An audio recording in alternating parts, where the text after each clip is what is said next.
Bakit nga ba ako pinasok ni Sir dito? Siguro nakukulangan sila sa chemistry niyong dalawa.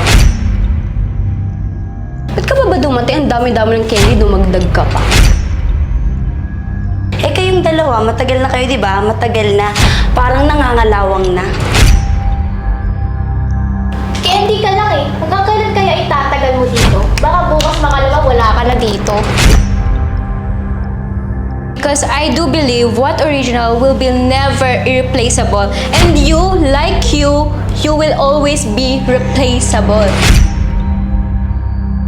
Alam naman ni Cassie na mas magaling na ako kaysa sa'yo. Hindi mo ba nakikita sa mga past vlog? Mas kinikilig na siya sa akin. Kasi, mas maganda pag bago.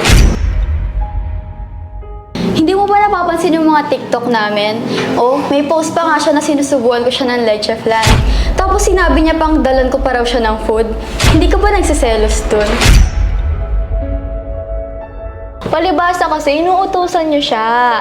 Kaya wala siyang choice. Siyempre gagawin niya para hindi ka mapahiya, di ba? Kasi nakakahiya ka na nga din talaga.